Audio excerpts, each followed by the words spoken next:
to the latest Alliance Breakfast Club panel. I'm Charles Keedon. I have the privilege of editing Alliance magazine and website, and it's a real pleasure to see you all here at St Luke's Community Centre for this discussion on philanthropy, scholarship and practice. The objective of this discussion, and indeed all the discussions we hold following our special features, is to really raise some of the debates that are covered in the special feature, in this case about both the bridge but also the gaps between philanthropy, scholarship and practice, and reflect critically on some of those topics in the hope that you come away more informed about the issues, hopefully inspired to act upon what you've heard, and also, if you're not already, to subscribe to Alliance. So, to introduce this special feature, which has just come out, our new spring issue, it was guest edited by Marta Gray Garcia from the University of A Coruña. It's published against the backdrop of growing academic interest in philanthropy, which I hope to many of you, as it is to myself, a very welcome development. The world's first school of philanthropy opened in the United States in Indiana University in 2013, and in recent years new philanthropy centres and chairs have emerged across Africa, India and indeed Europe, and of course here in the UK. As philanthropists and foundations exercise growing influence over public policy and practice, such interest is probably going to intensify.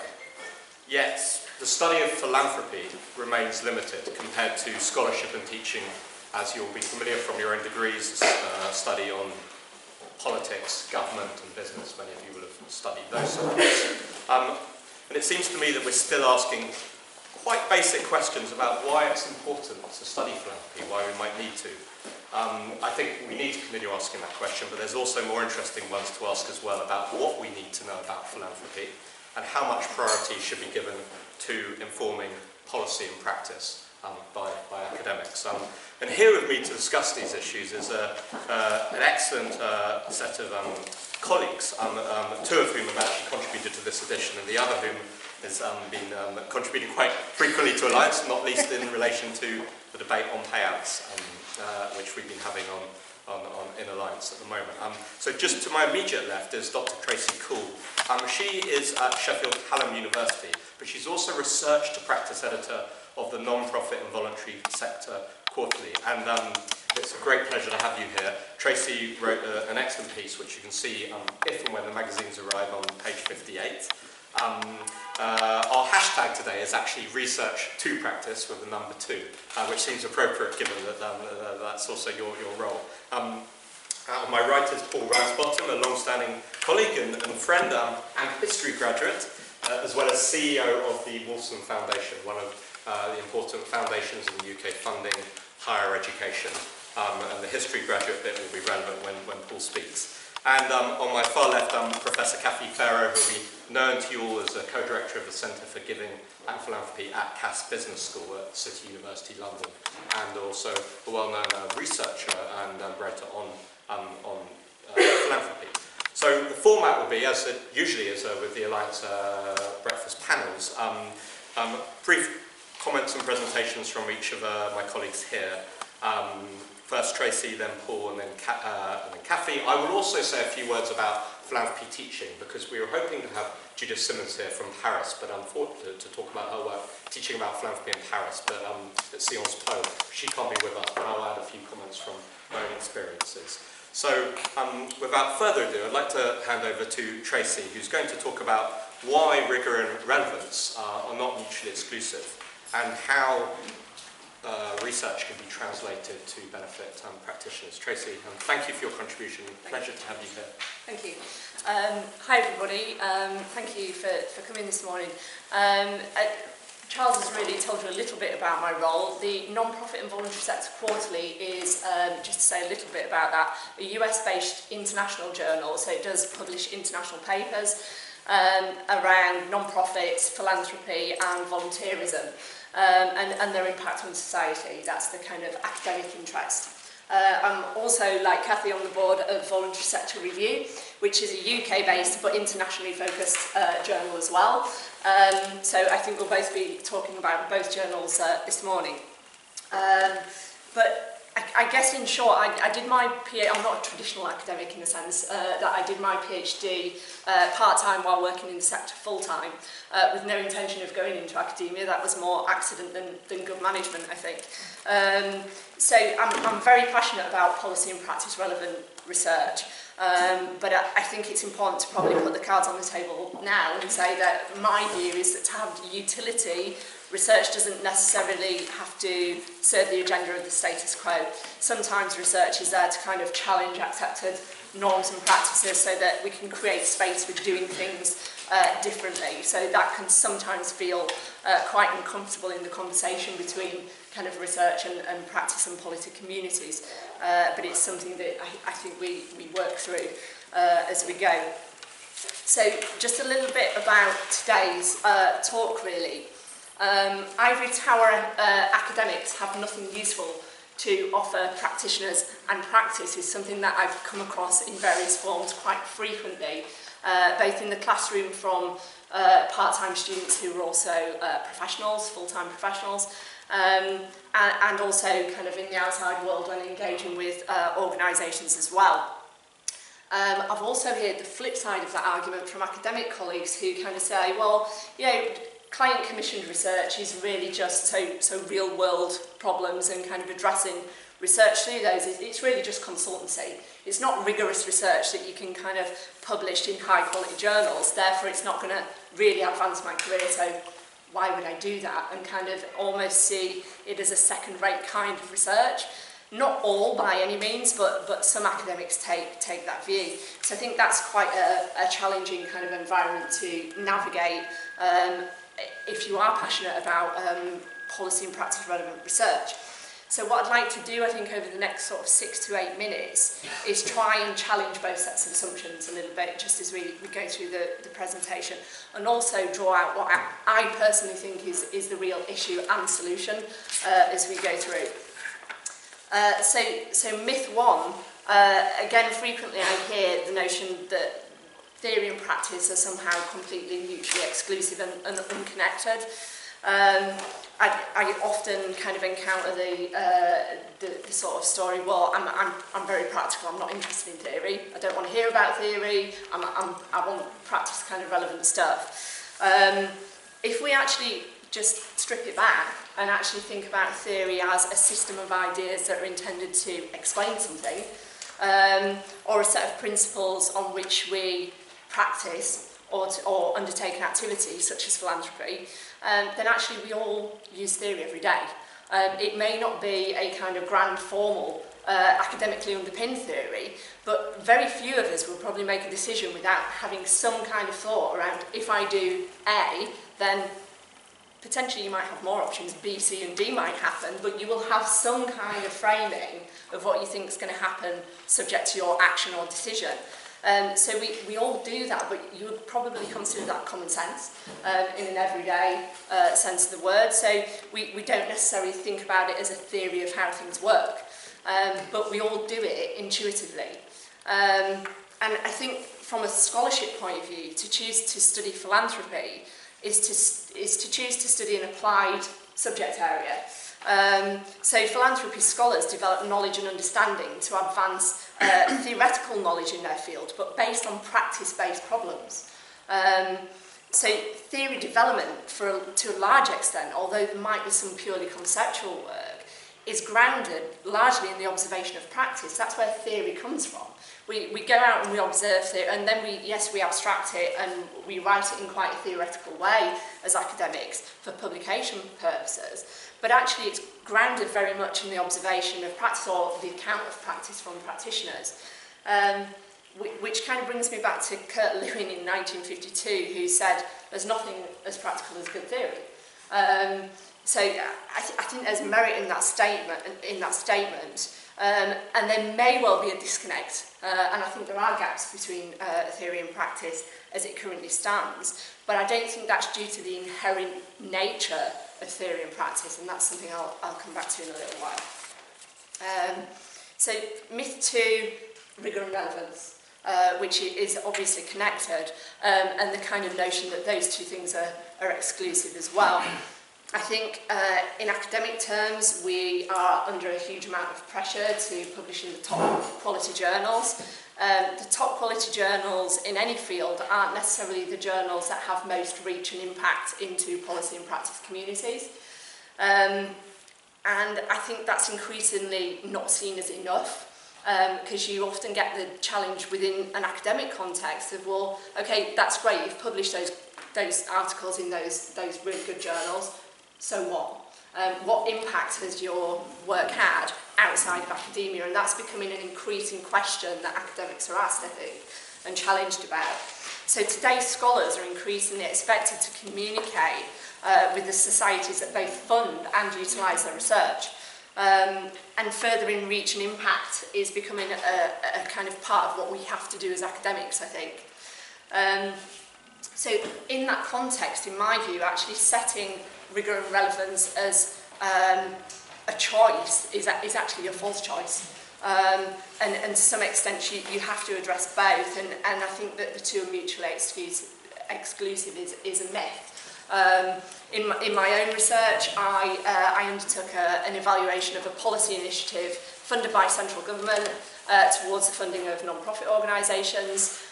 We did a client report that went to central government, that got debated in the House of Lords around the policy towards funding non-profit organisations in the future. So that was the kind of real world, if you want to call it that, aspect of it. I also published that in one of the highest ranking public administration journals in the world. So I think the intent behind those publications, they were very different. They were written for a different audience, and I think for me, that's the core issue. You have to translate things differently for different purposes, and I think that's the trick we're currently missing. So I'm suggesting actually that the real issue in the rigour relevance debate is one of translation work, rather than that there's a problem between the two in and of itself. So I think many published articles, academic articles that have been published for that purpose are unintelligible to practice and policy communities. I wouldn't dispute that, not because those audiences are less intelligent or less discerning or less capable in any way, but because when academics write to publish in those top journals, they write to other academics. That's their audience. So in one sense, you can't criticise an academic article for not being accessible to policy and practice communities, in the same way that you wouldn't expect a family saloon car to handle like a sports car. They've been produced for totally different purposes. So for me, I don't think we need different knowledge, different forms of knowledge to speak to those audiences. I believe that we need better translation of that knowledge into distinct messages for distinct audiences. And that requires different intent and styles of communication. So in making research insights accessible and impactful, there's a job to do in speaking the language of multiple communities. And I think that raises the core question of whose job is it to do that. And for me, in the article, I kind of suggest, I think we all do, I think publishers have a role in making content more available to people. So often academic journals are behind paywalls unless you have an institutional or personal subscription, which is quite expensive. You can't access the research. And we at NVSQ, we've just started recently doing a blog. You can get that at nvsquarterly.org. And what we're trying to do is actually get authors to write an 800 to 1,000 word accessible piece. Here's the key messages from my research, to take away, strip back of all the technical language, all the methodologies taken out. It's just purely about the core kind of messages from that research. And then the research paper, the formal kind of academic dryer, if you like, paper, sits behind it, so you can click through, and that's freely accessible to anyone who accesses it through the blog. So you can get to the technical research if you want to, but you don't have to go and look at that. It's actually there for you in a much more accessible format. I think policy and practitioners wrestling with social challenges often look to scholarship for kind of hints and tips and ways of dealing with their work, to inform their work. But actually, it's really important that you contribute to the academic enterprise as well. We not least need to know that we're asking the right questions. So are we looking at the right kind of issues? Are those the issues that are important to you? And I think that two-way dialogue is really, really important. We have Voluntary Sector Review has a dedicated editor in Kathy who looks to leverage policy papers that are specifically focused on policy areas relating to our field. MVSQ has taken a slightly different tack and has kind of gone, we're not going to dedicate journal pages to that, but we're actually going to do separate translation work outside of the journal. I think both have their challenges in the sense that if you have an academic journal, you've got the challenges, how do you attract practitioner audiences to go and read the pages of the journal where there are policy and practice relevant papers there. But equally, when you're outside, we're kind of, from November last year, we've been doing a lot of shouting into the ether through Twitter, at NBS Quarterly, and through the blog, but we're not really sure at this stage who's engaging with that material. We may still mainly be hitting academic communities who are interested and passionate about practice. So I think that two-way dialogue is really important, and I think Alliance have a key role and occupy a unique space in a sense at the interface between those communities. And it's not just about actually research to practice, because we're assuming if we put research out there, you will engage and be interested in it. That may be arrogant in itself, it remains to be seen, but it's also about practice back to research, and I think closing the loop is incredibly important and something that we're looking to do through partnerships with outlets like Alliance. So I think just to conclude, bridging the gap between policy and practice in academic communities, I think the one thing I am probably pretty certain of, it's going to take shared commitment and a concerted and collective effort from the likes of everyone in this room, I think. Thank you. Thank you, Tracy, for that very, very compelling account of actually why rigour and relevance might need to sit together. And in your piece, he actually says choose both. So I can see where you stand. Just before we come on to Paul, just a question for you about something you said right at the beginning about how philanthropy scholarship has, applied understanding through observation of practice. But in the preparation of this magazine, a colleague, for example, at St Andrews University, who's working to try to gather insights into foundations in Scotland, saying that they've really struggled with access to foundations, being willing to share their data, share their expertise, give scholars the materials that they need in order to do their research. Do you see that as an issue from where you sit? Yeah, I think it is, and in a sense, a lot of people in the sector get research overload, so they're constantly contacted by people who are interested in doing research on them, and they almost suffer from fatigue, from research fatigue in a sense, and I think for me one of the key issues, it comes back to the question of, okay, if we give you this, what's in it for me?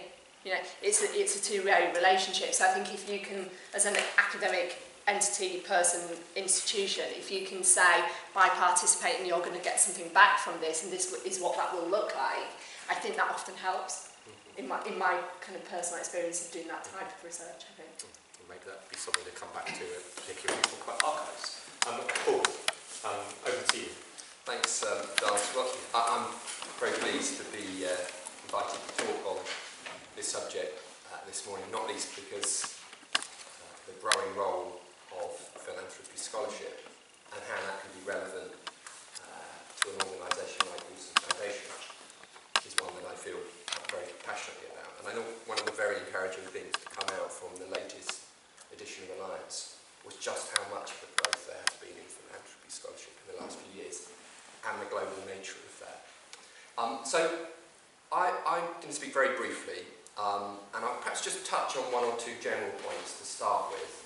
And then Charles has asked me particularly to think about the history of philanthropy and how that ties into what an organisation like Wilson Foundation and staff at an organisation like Wilson are doing on a day-to-day basis. I would argue that one of the great challenges for an organisation like Wilson Foundation, or indeed for any foundation, is complacency. We have an endowment, we have to raise funds, and by and large we have a steady stream of organisations giving us compliments. Those of you, including Charles, Robert, Anthony, who've run foundations will recognise this. And it seems to me that one of the great roles of research into philanthropy is, in a sense, to help to puncture that complacency. Holding a mirror, if you like, up to what we're doing and helping us to improve in what we do. So anything that helps to ease philanthropic practitioners out of their complacency is to be welcomed. Of course, that then does raise all sorts of interesting questions about how close practitioners and researchers can be and what that dialogue might look like. We'll perhaps come back to that. So that really is talking about the fundamental questions surrounding philanthropy. But undoubtedly on a day-to-day basis, if, as an organisation, we want to root what we're doing in evidence, then research in a more applied sense is directly relevant. How do we as an organisation go about making decisions? What are the mechanisms for that? How do we evaluate? How do we conduct our own policy reviews? And these are not straightforward or trivial questions, although actually it's surprising how rarely we take a step back and ask how much evidence there is for what we do. And philanthropy research then, as well as hopefully providing some guidance on these kind of big, systemic, generic questions, can also feed into these kind of practical debates. And then my last point in terms of general points is that we as an organisation undoubtedly benefit from increased opportunities for formal teaching in this space. Increasingly when we recruit, we're looking for staff who have got a wide interest in and knowledge of sector-wide debates. And so, for example, we're sponsoring one of our senior staff at the moment to undertake a master's programme at Kathy, I'm pleased to know, which includes, as part of the course, a research project. And actually, Charles, I thought one of the really compelling small articles in Alliance was the example of a young Turkish woman who is studying at CAS and writing, I thought, very thoughtfully and intelligently about how she's planning to apply that to the situation, slightly challenging philanthropic situation in Turkey.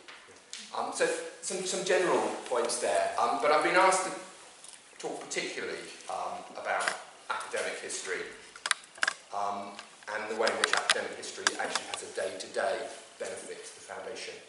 The field of philanthropy studies is, of course, truly interdisciplinary, so the same arguments, I guess, could be made about moral philosophy or economics or psychology or sociology, but I'll stick with history just for the sake of the discussion. 3 points. History provides context and colour, empathy, and the opportunity to spot trends. So I'll take each point in turn and try and apply it in a very practical way. The context of what we're doing is hugely useful and in a very practical way. Let me just give one example. Giles Waterfield was an advisor to the foundation until she very sadly passed away suddenly last year. And he wrote a book which some of you may have read, a brilliant book called People's Galleries, which was about art museums around the country in the 19th century, the great explosion of municipal pride, regional philanthropy and regional art collections. And the analysis of philanthropists like Joseph Whitworth in Manchester, Alexander Lang in Newcastle, actually shed genuinely helpful light for us on our attitudes towards regional collections, regional museums and regional philanthropy. And then in a sort of more rooted and specific sense, we're continually reviewing what we do in light of what are in our own archives and what we've done before, and how some of the programmes from, in our case, the 60s and 70s have a real resonance in terms of what we're doing now. And I thought Patricia Rosenfield's article was very pertinent on this, the value of foundation history and archives, which gave some great examples from the other side of the Atlantic. I thought it was a kind of particularly compelling one in terms of the Partnership for Higher Education in Africa, which was this partnership between some kind of great names of American philanthropy, Rockefeller, Ford, MacArthur and Carnegie. And they started that by doing a historic review of what each foundation had done and what had been done generally. So, adds context and colour, first point. Second point, it adds empathy. David Cannadine is one of our trustees, as well as being a wonderful historian, and I'm just going to quote him on this. By enabling us to know about other centuries and other cultures, history provides the best antidote to the temporal parochialism that assumes that the only time is now, and the geographical parochialism that the only place is here. We can see the relevance. Success in philanthropy involves careful analysis of complex issues, empathy for partner organisations, and also very often working across cultures. And you might argue that breaking out from a parochial view of the world is more important today than it ever has been, although I will not attempt to make political points, at least this early in the morning. And then my last point in terms of history is that it's very helpful in spotting trends. Major societal trends are not straightforward, they're not linear, but history gives us some insight into what might be happening, which can help frame the way in which we fund. The only reasonable way to make a prediction about the future is to look at what's happened in the past. So these are, in a sense, just a kind of few seed thoughts from a practitioner's perspective, based on one sort of subsection of philanthropy studies. But maybe I can just make 2 points in concluding. First, really echoing what Tracy very eloquently has said, and that's a call for better bridges between research and practitioners, and for us to think very hard about that. And actually, to make a point which Tracy very nobly didn't, which is that actually those of us in the practitioner space need to be more open and more reflective, and to realise, I think, that research has an important role to play day to day and in terms of the big issues. And we can come back to that. I think there are some really interesting points to make in terms of the funding of philanthropy studies, which I won't get distracted on now, but we might pick up on in conversation. And then secondly, and perhaps a slightly narrower point, if archives are going to be one of the basic building blocks of philanthropy research, and archives of organisations like the Wolfson Foundation, then we, as foundations, as practitioners, need to value them, we need to allow them to be professionally managed, and crucially, we need to allow them to be as open as possible.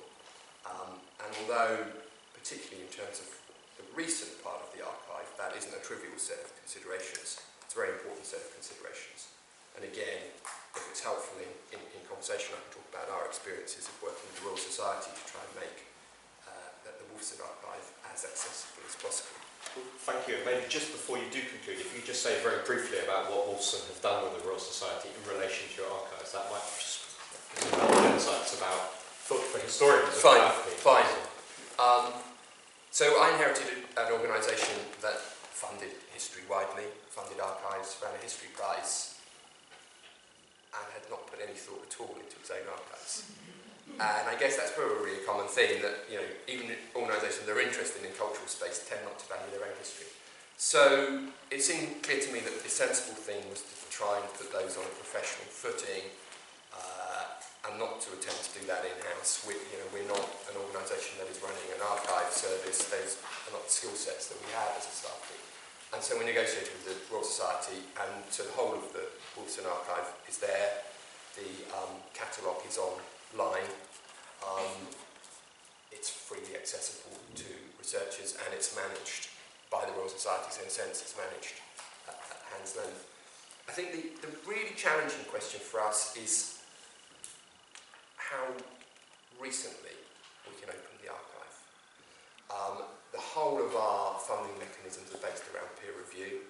The whole peer review system in the UK is based on a sense of confidentiality. And so we've essentially put in place the same rule as government have, which is a 30-year rule. So there's some really interesting historic material. What there isn't yet, and we're still working towards a way of how we can do this, is live, relevant, immediate information that would be interesting if you were looking at, say, how foundations have evolved in the last decade. And I'm really interested actually in the views of people in this room about the best way of dealing with that, while protecting the the identity of our peer reviewers and not undermining the whole system of decision making that we've built up. Well, they're very interesting point to end on, and ending on sharing a lot of very interesting points about history, speaking in defence of history, as I'd expect you to as a history graduate, but also defence of philanthropy scholarships, kind of commitment to history and the value that history can bring. So thank you very much, Paul, and looking forward to talking more about why more foundations and foundation practitioners aren't funded or committed to research and funding research, and what might be the challenges of that. We'll come back to that. Before I hand over the cafe, I will attempt to just to substitute for Judith Simmons from Sion's Poem, just say a few words about teaching of philanthropy. Not because I've got any particular wisdom, but I thought, having worked in and run a foundation, I actually spent some time on my sabbatical teaching a course on philanthropy, so I got to know a little bit about it, and I thought, given that piece might not otherwise be present, we should just share a few things. So the key insight about teaching philanthropy really is the same as research on philanthropy from what I see, and that's the disciplinary setting matters. So the discipline in which philanthropy is taught will shape the kinds of questions that are asked and the kinds of teaching that takes place. So, for example, at Stanford, where I was co-teaching a course, it was a course offered in political science and ethics. So the kinds of questions that we were looking at related to government and its relationship with philanthropy, about power, about the power and the ethical responsibilities of using that power well. And there were more kinds of philosophical questions about justice. But there was other courses at Stanford, including one at the business school, at the graduate school of business there, that was focused much more on strategic philanthropy and looking at how you can make sure you make strategic decisions, looking at questions about how organisations are managed and how they're led and how impact is produced. So just to give an example from a kind of business perspective or from a kind of political science perspective, the kinds of things that we taught and students will learn about and the kinds of essays they'll write will be shaped by the curriculum, which will be, if you like, situated in disciplinary terms. There is a phenomenon of philanthropy studies growing which is more interdisciplinary and a kind of corpus of knowledge that's being produced and course readers that try to actually offer materials from across the disciplinary divide, but to the extent that disciplines exist, and take Tracy's point about breaking down silos between research and practice, and presumably that involves disciplines, I do think that disciplinary setting is important when one thinks about what people are going to learn. And that's relevant when philanthropists decide where to fund, because much provision exists still in business schools, so the kinds of questions and insights on philanthropy might be oriented towards that rather than elsewhere. And I just wanted to just briefly mention two types of philanthropy courses that I've seen participated or observed in my own experiences. One is predominantly US phenomenon called experiential philanthropy, where philanthropic foundations and philanthropists are investing quite significant sums of money in giving to students money in the classroom to distribute to charities. So in our class, students were given $100,000 for 20 or so students to distribute to charities as part of their experience of learning about philanthropy. So that was real money. They had to develop grant proposals, grant application proposals, they had to work out which areas they were going to seek grant requests in, they were going to make assessments, and then they were going to present to their peers about how they exercise the choices, whilst at the same time engaging with the literature, which was a political science literature about justice and power, and therefore their responsibilities as grant makers. And the quite obvious question is, why so much? And is so much needed and appropriate? And there's some different answers to that question. Not all philanthropy courses that are experiential have that amount of money. Some of them are much lower amounts of money, but we're talking about 50 different courses that are existing across the US that are providing between, let's say, $5,000 and $100,000 to give a new generation of American undergraduate students predominantly this experience of experiential philanthropy as a form of citizenship. So that's at an undergraduate level. The other phenomenon at undergraduate level that is just worth bearing in mind is the effective altruism movement that some of you may have come across. It's very early stages in terms of how it might develop and emerge, but it's basically effective altruism movement to do the most good you can, thinking about the causes where the greatest needs exist, so ultimately poverty in the developing world is the most important cause to address, and then doing so in the most effective way possible. So it's kind of a particular idea about how to give. And it's relevant in this context that it has quite a student community, and that's leading to some student courses. And there's one or two featured in the pages of Alliance. One course at Berkeley, which is really a course about effective altruism and about how you can use those resources effectively. And then finally, just want to mention courses that are happening at master's and PhD levels. So Paul just mentioned one of his members of staff that's doing a master's at Cass. So that's a bit more, if you like, vocational or professional training, learning about different elements of philanthropy that might be attractive to employers or current employers and help with the skills and development of foundation staff. And alongside that, there's an increasing amount of executive education taking place, whereby there's bespoke training being offered by universities, sometimes with consultancies, to improve skills on, say, endowment, management endowment for trustees, or grant-making practice, or other themes. And then finally, we're seeing increasing doctoral studies in philanthropy. And again, they're featured as a case study in Alliance, a doctoral student at St Andrews University. There's PhD in philanthropy studies at Indiana University, and you'll see increasing numbers of students that maybe are interested in asking philanthropy-related questions. So just want to give you a very brief tour of the, if you like, teaching horizon from the point of view of the students to make sure that that gap is filled. We can come back to any of those questions. But without further ado, I'd like to hand over to Kathy Farrow, who has been very involved in a project that's a research project that really does bridge the divide between foundation practitioners and researchers and foundation giving trends. And Kathy will reflect on that and some broader perspectives on the field from your kind of many years of experience. Thank you very much, Charles. Well, Charles has asked me to focus specifically on this as a case study, so I'm going to talk rather about the nuts and bolts of how it's worked out for both sides, I hope. I mean, I've moved quite fluidly between the academic sort of practice and policy frontiers, and I'm reasonably comfortable with that. And it's enabled me to do a lot of very close work with foundations. It was the idea of collecting data on foundations and publishing it in this sort of format lies in two strands of work. The first was work that started at the end of the 1970s, carried out by a sort of company called Wells, who began to collect data that the sector needed, and part of the data the sector needed was on how much fundraising was going on, and part of it was who are the funders. So the work began then, and I've got sort of 2 boxes of archive materials that I've never written up on the history of these data collection processes.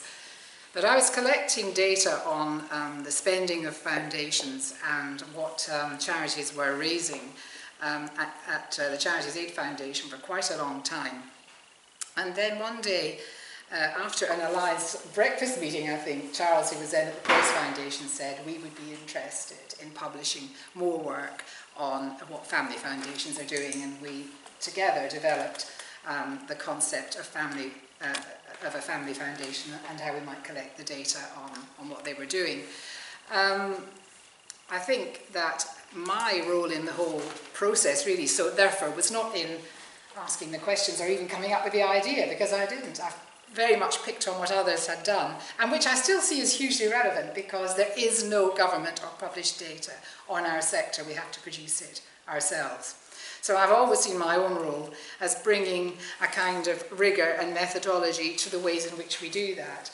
And it continues to be quite a challenge. What the foundation brought was a focus in saying, this is data we want, others are interested, it's relevant. So that was how it started, and so it has continued as a collaboration between the foundation and Cass Business School, and then 3 years ago we joined in with the Association of Charitable Foundations, who now co-produce the tables on the major foundations with me. So it's a genuine piece of academic practice collaboration. I'll start off with what I get out of that rather than what I saw myself as bringing to the table. First of all, there is the relevance and the topicality in knowing that you're producing stuff that people actually want. Secondly, for me, there has been enormous benefits in data quality. Because this data has to be collected by individuals and from different sources, it has quite a lot of holes, and it's very difficult to get your head around the whole of the foundation sector every year when you're doing annual tracking. So working with the association means that people keep jumping on me and saying, that was wrong, or you've missed me out, that sort of thing. So there's been enormous gains, I think, around the data quality, and Anthony's one of the people who takes me to task. There is also quite a lot of detailed working knowledge that's brought to the interpretation of the figures that it's very difficult to do as an academic if you're not in a foundation.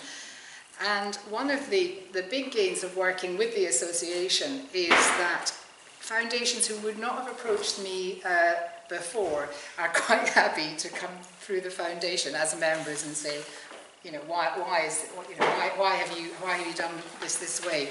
So there's been an enormous amount of sort of detailed working knowledge that have been brought to produce the data, to increase the data quality. I think it's also prompted, and this in a sense is a sort of theoretical game, you might say, an enormous discussion about why we produce the tables the way we do.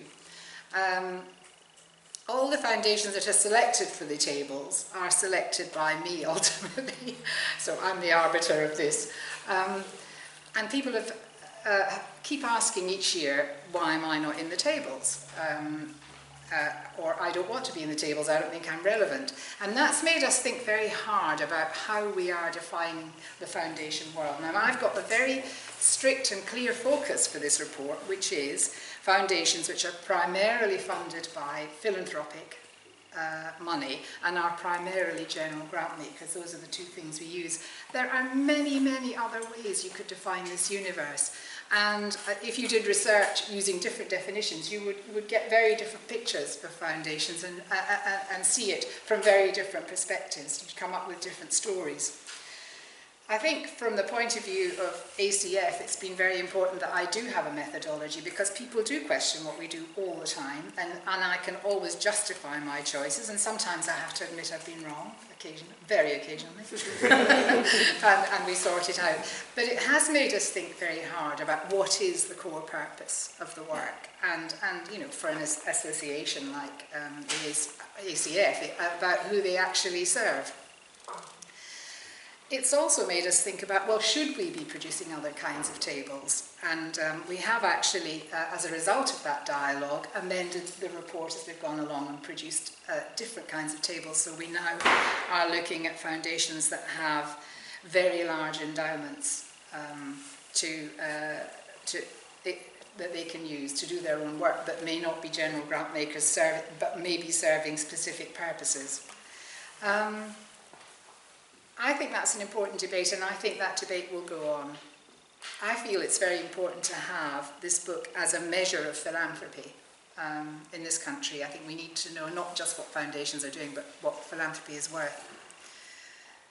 I got enormous help from the association when we began to put together corporate foundations. Again, this data is not out there in the ether. You have to collect it. So having an association to draw on for their knowledge of which foundations were funded by companies was also very useful.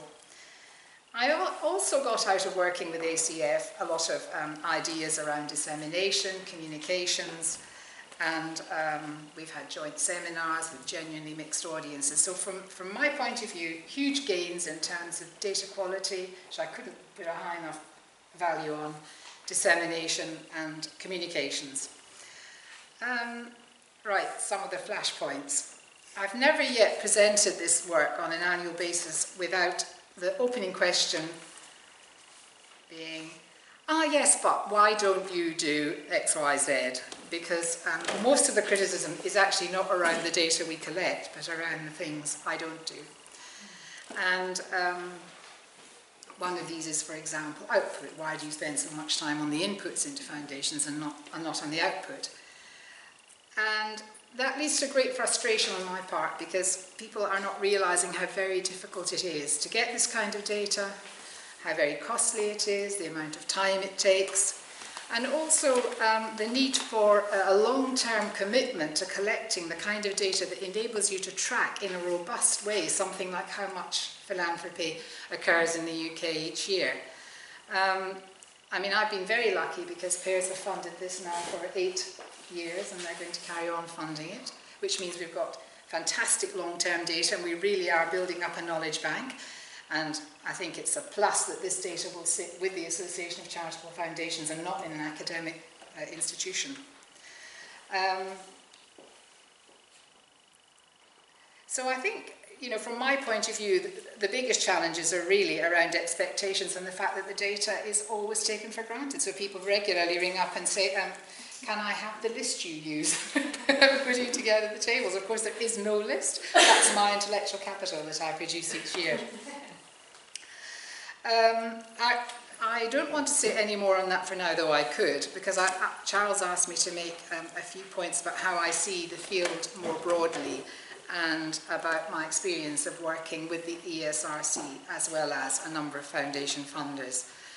I think I thought the alliance issue you did was absolutely excellent, but it took a very wide approach to philanthropy so that it encompassed more or less the whole of the non-profit sector and included things like the management of the third sector, for example, which people often call philanthropy studies. And I do think we need to have a much clearer definition of philanthropy, and I personally see it as something different from the non-profit sector and the way in which the non-profit sector manages its business. I think they're very different things. So I think if we're going to develop the field of philanthropy, we need to be clear about the definition of philanthropy. In terms of funding, well, you know, basically, yes, lots of it from everybody, really. Foundations, the academic bodies, wherever we can get it. It does need more funding. However, I think that philanthropy needs to be studied from many different angles. From a multidisciplinary point of view, there are aspects of psychology, of economics, of philosophy, religion, history, anthropology. There's a huge literature on philanthropy and giving in anthropology, which we almost never look at or use. It comes into, as we know, public policy, and that's covered in one of the articles in the magazine. So philanthropy can be studied within many different disciplines. It doesn't have to be a distinct discipline in itself to be studied more widely.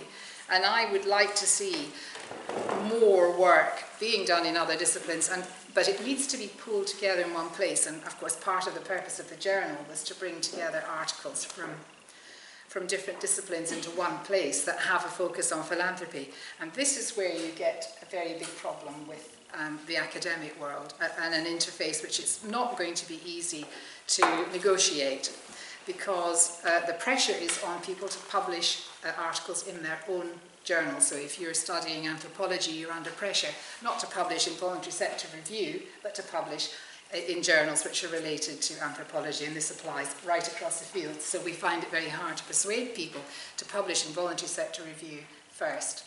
And it's not their prime focus, and it's even within their departments. This is an institutional issue, it's not a personal choice. They are under huge pressure to publish within their own fields, and that makes it difficult to get the philanthropy focus pulled out.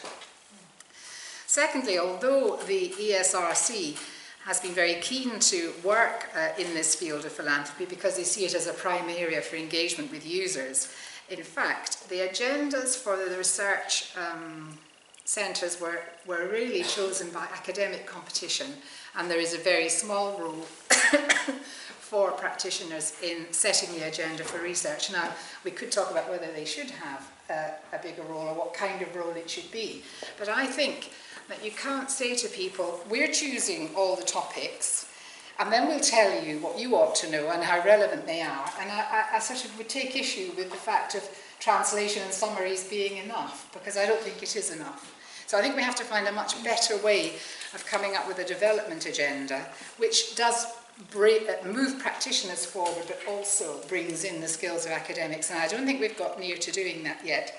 And ultimately, academics who study philanthropy will be judged by their contribution to the academic world and to academic theory, and the contribution to practice is still a very small part of how they're rated. Impact plays a very small part in their rating.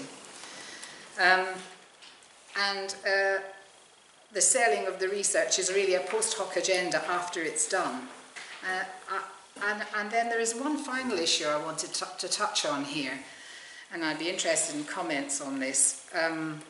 I know exactly the colleague who's complained about lack of access to foundations, but the point is, if academics do want to bring a critical framework and bigger questions to what foundations are doing, they will need access to internal material on the part of foundations, but why should foundations be open with the academics? Do they trust them? I mean, there's an interface of trust, a very difficult interface that has to be negotiated there. Academics, to be true to what they're doing, have to be strictly objective. Whether they are or not is a debatable point, whether they always are objective. But I think we should not be naive about the difficulty of, on the one hand, asking people to be very open and share internal information, and at the same time wanting to keep the critical frameworks that and publish from those. So that's really my main points. Thank you very much, Kathy, and thanks for ending with some real challenges, offering a slightly different perspective to Tracy. It is notable that the field of philanthropy scholarship is increasing, and we document some of that on the pages of Alliance, but it also perhaps is striking that we shouldn't think that growth is just, huge growth is just around the corner. There are clearly real challenges, and thank you for documenting some of those. There's lots to say about lots of things that have been said, but I think it's really an opportunity, as with all our kind of breakfast panels, to really include as many perspectives as possible from everyone here who brings expertise from different points of view from philanthropy, academia and the non-profit sector. So please do catch my eye or raise your hands if you've got anything you'd like to say or ask. Who would like to go first? We've got the gentleman in the back in the tie, and then we'll come to you at the front.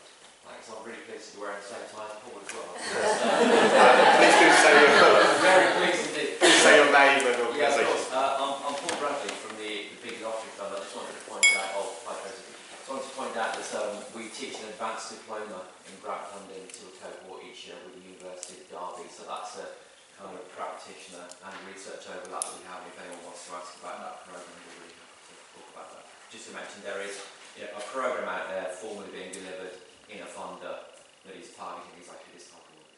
Thank you. Thank you. And we actually are producing a map of provision globally. And I think that wasn't on our radar, so it should be. So thank you. Caroline, do you want to come in and then? Yeah, Caroline Fine, I run Giving Evidence. So we work on getting charitable giving to be based on sound evidence. So the issue that you talked about the extent to which evidence exists and anybody can find it and use it is very much our bread and butter. And I've worked on the side of producing evidence at Yale and MIT and elsewhere, and the translation piece. Two issues that I want to raise, they're both quite big issues. One is around who pays for the translation work? Because, and the incentives to do it, because as I understand it, the incentives are, as Carrie said, pretty scant on academic institutions to do it. Journals are often pretty hard pressed to do it. Practitioners don't kind of know they need it until it's done to them or at them. So, how does that, I call this the magic impact factor. And I've written about that publicly, that, the average theory of change of a piece of research is, here's that research you didn't ask for. And the magic impact theory will turn it into some change in that. So I'm interested in the incentives around that. And then the other thing is unrelated, which is about, I see a lot of studies of philanthropy which are descriptive. They are describing behaviour.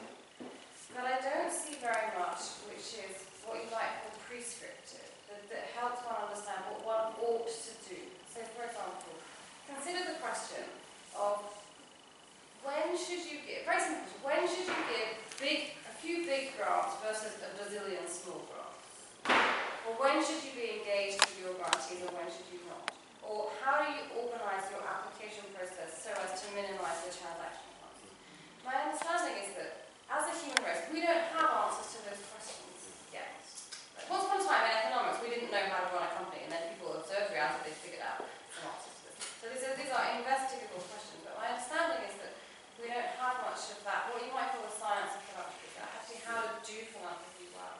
And so I'm not aware of any, I'm actually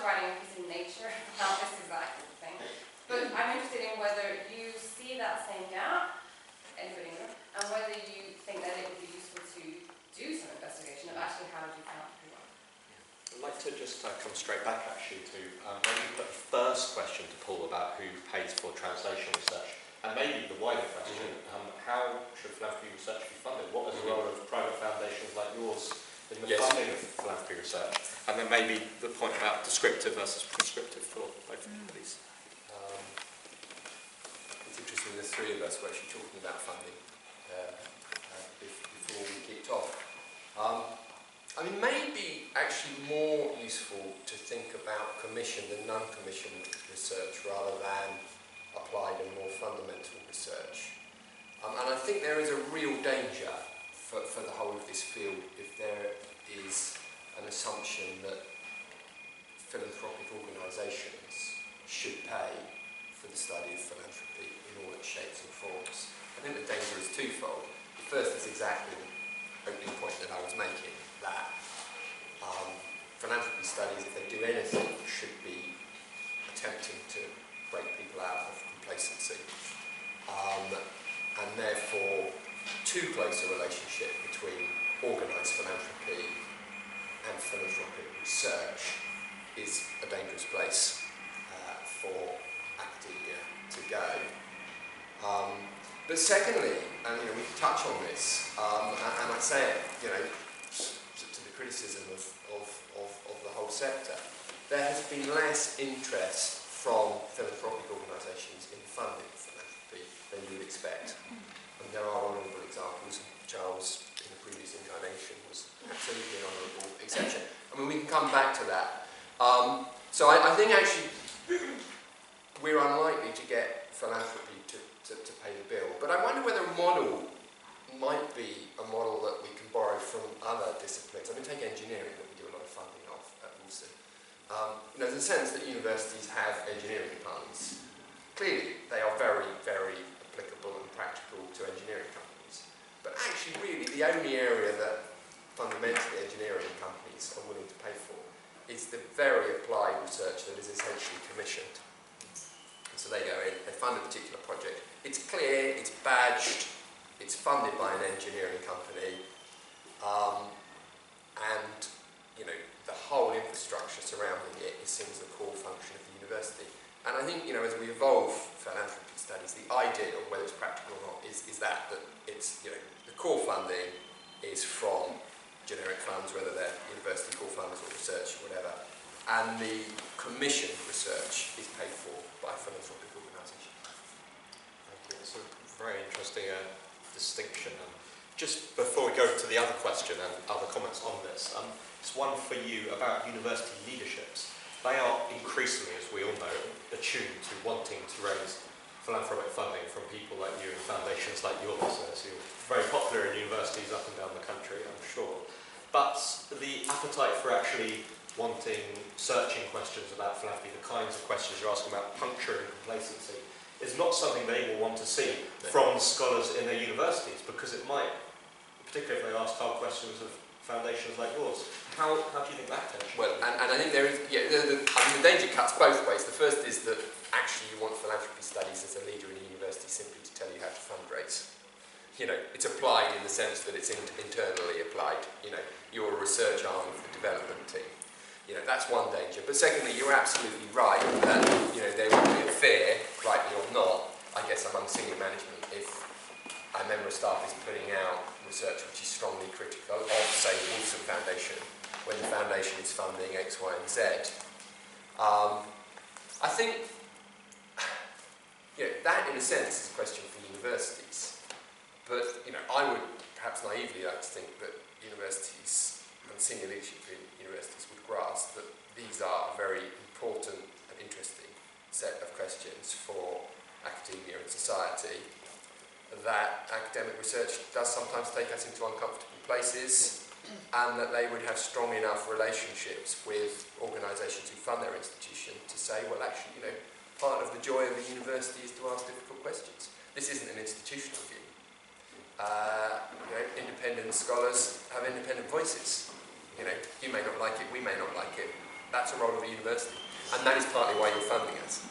But it's a difficult conversation. I can appreciate it. Thank you. And does anyone want to come back on that particular point before we go to the point about types of of research that was kind of a question. Robert, and yourself? I was a separate question. Okay, separate. Well, I'm just commenting on the last point, then perhaps making one other point. Robert Dufton, I work at Moorfields Eye Charity, but my colleague had already booked, so I've had to come wearing the Arts and Humanities Research Council badge. So perhaps I could say something about the structure of the links between research and practice there. But just picking up on Paul's point, and from my own experience at the University of Sheffield, where I was heading up the fundraising, I don't think there is any correlation really between the notion that a university might not wish to pursue philanthropic research for fear of exposing its own success or failure, or under puncturing its ability to raise funds. That I think is not actually shown out in practice. On the links between philanthropy in practice and research, and I think it's very important that all the framework for research funding in this country is very strongly influenced by the research councils, although we are going through a process of change at the moment with the creation of UKRI.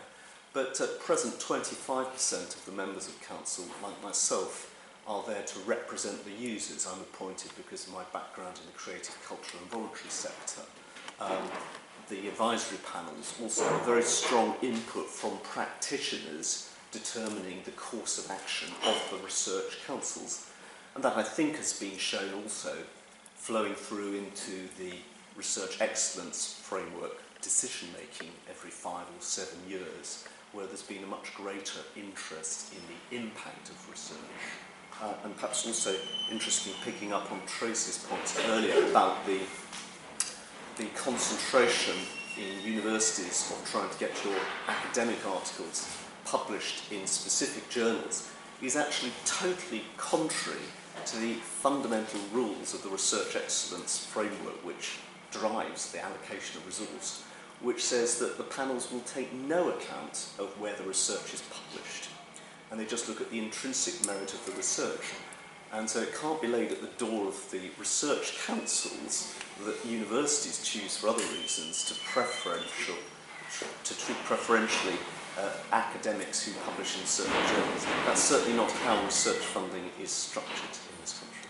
Thank you for that helpful insight into what's happening with incentives within universities vis-à-vis research councils. A very interesting point. Tracy and Kathy, would you like to comment on that, or on the question about whether research is too descriptive, and maybe it could be either prescriptive, normative, more kind of critical? Well, I could just say very quickly, I think most of the work that's done is far too prescriptive and is lacking in basic evidence and description, and it's what gets me down. That's why I'm still bogged down to doing data. So you need a broader knowledge base on which to then make kind of normative judgments, yes. but we don't even, you're still in the process of collecting basic data. Tracy, what's your... Yeah, I think it's a really big, tough question in a sense, and we're getting into the whole debate around the kind of philanthropy as a science or an art form almost, which is a big debate, probably best done over a bottle of wine, I think. But I think I'm with Kathy. My experience is in terms of journal publication, the research that features in there. I'm from a business school, and I think disciplinary context is important, because I think what dominates there is the kind of not necessarily prescription, but certainly prediction type approach to research. If you do this, you will get that kind of formula. And I think that's an important distinction, not least because if you get into prescription, here's what you should do, for me on a personal level, then you are getting into the realms of consultancy.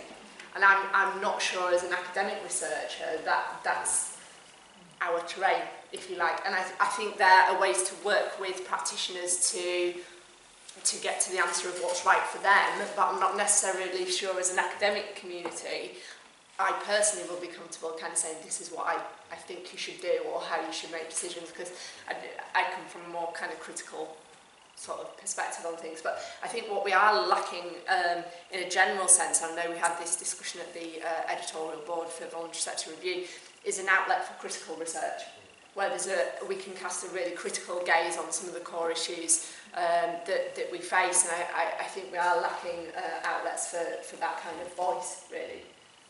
Thank you. And just to stand up for the artist for a moment, Paul's talked about history and the value of history, and political philosophy, which was part of the department where I was teaching at Stanford, really placed an emphasis on the relationship between philanthropy and justice and the tensions between the two. And the focus on justice in the kind of Rawlsian sense would mean a greater role for the state and a far more diminished role for philanthropy, that it can really not claim to make any real dent on social justice. And that was a claim that was a normative claim based on a reading of kind of theoretical literature about the role of the state versus philanthropy. And then making an argument about what philanthropy should do on the basis of it. So there might, you know, it might be in terms of that critical scholarship alongside the more kind of empirical data references you're making. Maybe, you know, we do need that, all of those elements together. But you've been waiting for Al to come in, and then we'll go to you, and then Juliet will take those in through. I won't even get into where philanthropy might be going in the US in the current context, but that's really interesting. But I was going to follow on. Please say your name as well. Sorry, Lucy Blythe. Following up from Robert's comment, and I was delighted to hear Caroline say she's going to be publishing in Nature, did you say? My question was really, what do you think are the high-impact journals where things could appear? And if they don't exist, how could something like Voluntary Sector Review be regarded as one? Or how could that be developed? Great question, thank you. Hi, I'm Samira Mera from Charities Aid Foundation. I have two questions. One was around, especially this conversation around whether it's an art or a science. What is the place for quantitative and qualitative approaches in defining the sort of questions you ask and what would count as sufficient and enough evidence, so to speak? And are they compatible, or do you see a difference? Because that would define the sort of questions researchers would ask. My second question is whether it's around the example around your research, or I think you talked about experiential philanthropy. How did you define your success? And are there any frameworks? Was it around awareness, engagement, action, broadening the audience base? Were there any frameworks that you looked at? Because we've talked a lot about the fact that there's a lot of research that's done, but how do we actually disseminate it so it has impact on the ground? So what did success look like for you? And Juliet? Juliet Aldinger. This is just following on from Paul's comment about the discomfort between funders and academic researchers, perhaps critiquing their work and discomfort that can create. I would propose that actually half the discussion, a lot with the language that all of you sort of raised, is quite difficult, and the perceptions and attitudes of both parties towards each other. And I would ask, you know, from Paul's feedback and perhaps Charles and Paul from their experience of leading foundations, and I mean this with lots of respect, but whether the egos of people who lead foundations, if they actually see it and have an agreement with the academics, it's constructive feedback and it's positive, that it can also feed into the 360-degree giving that the Indigo Trust is doing, and really opens the doors for transparency. But with the next gen millennials being very much like, what's happening, it would increase the reputation of foundations, I think, to be like, cool, we might be doing it wrong, but let's find out. This is what we're doing that's wrong, this is what we're doing about it. Rather than be so siloed as I think everybody knows the foundation was, particularly family foundation world is. And thank you, and just next to you, Michelle. Charles, just to add on to that, Michelle, future partner. I was curious, Tracy, your comment brought up about the blog posts and sort of the practice and policy outlets and the impact. One of the questions I was thinking of, coming from a foundation point of view, you know, foundations do with consultants or internally commissioned a lot of their own knowledge, a lot of their own learning, a lot of their own, not always reflection. I agree with Paul, it needs to be much more of that reflective mirror. But it does strike me, and I'm doing my PhD now in philanthropy, is that in the journal space, in the academic publishing space, there isn't an incentive, there isn't a place for that foundation created knowledge. So it's an academic can put it out to the world, and as you said, we're talking, but that piece of engagement with the knowledge already created by private foundations, it doesn't actually come through those channels. There's no reason for it to, but maybe that's part of the missing link, and part of why the relationship actually isn't as strong as it could be. Thank you. Thanks for those 4 questions. So one on academic journals, one on quantitative evidence of success and mutual suspicion and egos, and then Michelle's question. Can we? why don't we start on that? If I can go to Paul on egos. Which you definitely don't have. But whether is that true of all your counterparts? And is it less about ego, and more just about a lack of intellectual curiosity about the role that research can play in improving foundation work? Yeah, I mean, I think it's a well-made point, and you know, Charles, I'm on record constantly saying that foundations should be more transparent, partly because it, you know, helps their aims. I mean, you know, there's a kind of ethical argument, but there's also a practical argument. And I think there's a range of things in terms of transparency that you know, some of them you touched on. From Wolfson's perspective, 360 giving's right at the heart of that. Social media, making sure that we've got aims in terms of answering the telephone. You know, there's some very practical things. I think there are particular challenges actually in opening the doors to academic research that's going to be published and allowing an academic to kind of look under the bonnet, if you like. And, you know, it's interesting, to be fair to the foundation sector, if you made the same suggestion to a FTSE 100 company or a government department, you would probably get more of a stiff rebuttal than you would from a foundation. I think there are genuine issues of confidentiality in terms of kind of decision-making and review process, which are genuine points rather than a lack of transparency. And I touched on peer review.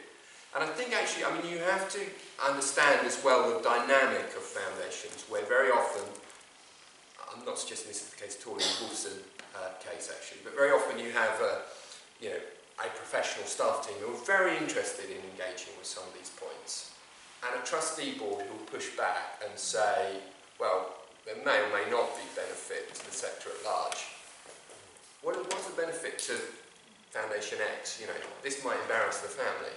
There's no way that we're going to do this. And I think, you know, that difference between boards, often with kind of family members on who are interested not just in the reputation of the organisation, but family name, it is a difficult one to navigate. So, I mean, I spelt out some of the challenges. Not solutions. Well, I can come on to solutions if you'd like to, but... well, if you just want to, just 30 seconds. Well, I mean, and, you know, interesting, I've had some conversations about this with Caroline. I mean, there are some practical things like possibly anonymised, data. Working, I think, with a number of foundations, so that it's not kind of a simple case study. Very clear and open agreements in advance of research starting, which doesn't shackle the academic, but acknowledges that if they're using sensitive information, that there are some responsibilities from an academic side in terms of sharing that, and also potentially not allowing the foundation who's the subject of the case study to in any way vet it, but at least giving them sight of that in advance and allowing them to comment before publication. So I think there are some practical things that can be done to kind of navigate it. Thank you. Kathy first and then Tracy. Whichever you prefer. Definitely there's one on journals I think it would be good if you could pick up on, given you edit one. Yes, well just,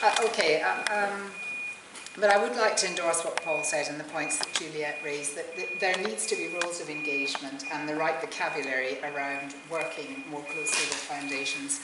And I think that part of the outputs have to be seen as learning outputs and engagement outputs and not as strict. What we learned from this was this and now we're going to do that. And I think, again, if I come back to the ESRC's impact framework, they do not emphasise learning and development outputs from as a part of impact. They're looking for very direct, tangible things. So I think we need a much bigger emphasis on learning and engagement as outputs in themselves, and that's the way to move foundation practice forward. High impact journals, well, it really depends on Tracy's point about audiences. High impact journals in the academic sense are those that are read widely by other academics and cited widely, and there's enormous counting software and web crawlers and whatnot doing all this work all the time. So, you know, if we want this to become a high impact journal, will you all buy it, read it, cite it as widely as you can, because that's the only way it's going to happen. High impact for a different audience is a different thing altogether. I mean, you know, Alliance is doing an absolutely fantastic job. We haven't had a lot of journals commenting on foundation practice, but I do think you need to know who you're aiming at and what you're thinking of as high impact, because there are no simple answers to any of these questions about how foundations should be doing their work. There's no best way of spending money. It's all about what you want to achieve and about being clear about what you want to achieve.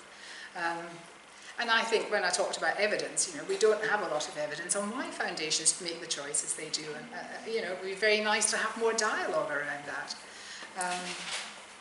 So I think now the success criteria and my impact, can I just quickly talk about? Sure. I mean, I absolutely don't even try to measure my success. I wouldn't dream of it. Do you?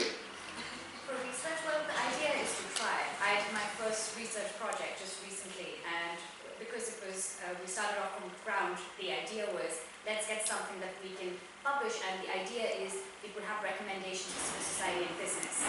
Now we've seen over the course, the last 6 months since it's been released has been all about dissemination to different audience groups to get feedback, to understand what would be best next steps. So for me, this has been a really great learning curve, but I was very keen to understand how other organizations, when you embark on your research and you talk about impact and you talk about others absorbing the information that's been generated, what would that look like? Well, so I absolutely agree with you about work being disseminated and used. Knowing whether it's actually had an impact is ferociously difficult. So, I mean, I'm very pleased to work with ACF because I can see them using the data increasingly, and I can see other foundations using the data all the time. I could point to 1 or 2 areas where I think the data has actually had an influence on whether things happened or not. But I think measuring impact in a very, you know, direct way and saying because we did this piece of research, look, the world's improved here, is a ferociously difficult thing to do. And I would make very few claims about my own my own success. But you know, having the data used is an important start point. But I think that the whole impact debate confuses this business of output and effect all the time, which is, you know, why I think we have to be so careful about using impact as a measure. Thank you. Tracy? Yeah, I think just to echo Kathy really in the sense that a typical academic's answer, it kind of depends what you mean by impact. I meant the academic meaning of high right. So impact factors, as Kathy said, tend to be, journals have impact factors, and it tends to be about kind of citation of the papers that appear in journals.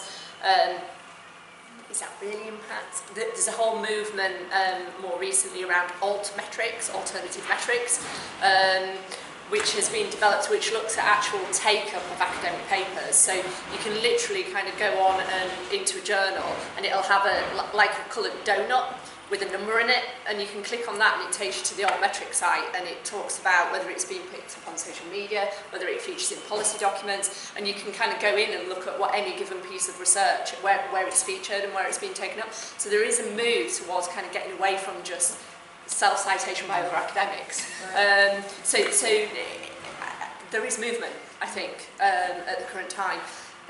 So I think that's a bit of a watch this space one. And I think the other question as well around how you kind of judge your own success as a researcher. I think there are little incentives to being an engaged scholar, in the sense that you live and die by your publication record in a lot of institutions.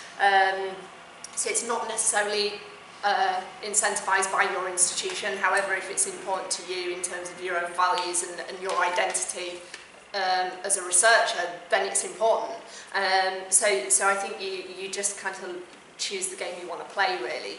And I think getting away from impact, but actually I had a student on the DBA, the doctorate in business administration, a professional doctorate, in the classroom with me. I was doing a session on corporate governance, but drawing on non-profit examples because that's my research area. And he kind of said to me, we had this whole debate, and he said to me, well, this journal paper, it's only 4 case studies, so how can you generalise beyond the fact, you know, how can you say something about, and I said, well, I don't. If you look, I don't make any claims kind of beyond those cases. He said, well, what's the point then? And I said, well, you know the exercise we just did, and I kind of set up this exercise where they were coming from different sets of assumptions about the way to govern, and they had this really intense debate, and someone afterwards said, my God, I would never have thought of those issues before, and I'd actually think really differently now if I face those issues again. And I said, well, I've changed the conversation. If someone engages with my research and I change the conversation for those people, then for me that's impact. And that's success for me. And so I wouldn't ever look to make a general claim about the world, because I don't believe you can. So I think you've just got to find your own space, really. And it also underscores that the other part of impact is teaching, as well as research. How you teach the material that's researched that can have an impact on people's thinking about what they'll do. So that's a really, really helpful point. Just want to give, because we are drawing to the conclusion, just want to give the final word, not to actually the panellists, but to Anthony Tomei here, who was going to ask a question, but if you want to just turn that into a comment. Anthony is, without embarrassing, the former director of the Nuffield Foundation, which, like Wilson, a major funder of higher education, I know has thought a lot about these issues. So, Anthony. Thank you. There are two things. First of all, a cautionary tale about, I think, an interesting one about impact. Some time ago in the 90s, we funded some work about changing the practice of the House of Commons. It was a very good, intensive piece of work. The leader of the House at the time was Francis Beckett, who was a Conservative and had no interest whatsoever in changing anything. And just about the time the report came out, Robin Cook resigned as Foreign Secretary over the Iraq War and was made leader of the House. And he was a reforming leader, and there was this manifesto. So he picked it up, and away we went. And so the impact of this piece of research was huge, but at the time it came out, everybody thought this would just sit on a shelf somewhere. So there's a lot of contingency in it, as you say. It's very hard, actually. I wanted to make 2 comments about that. The first is about the metaphors we use when we talk about these things. There are 2 metaphors in play. One is about bridges between the academic world and the world of practice, and the other is about translation between those. I'm not very keen on a bridge metaphor because it suggests you've got 2 separate countries separated by some physical barrier, a river or a motorway or whatever, which I don't think is what we're really talking about. What we're really talking about is more about translation, and translation happens when you've got 2 people talking about the same thing but using different words. And so the key issue, I think, is translation, and pushing the metaphor a bit further.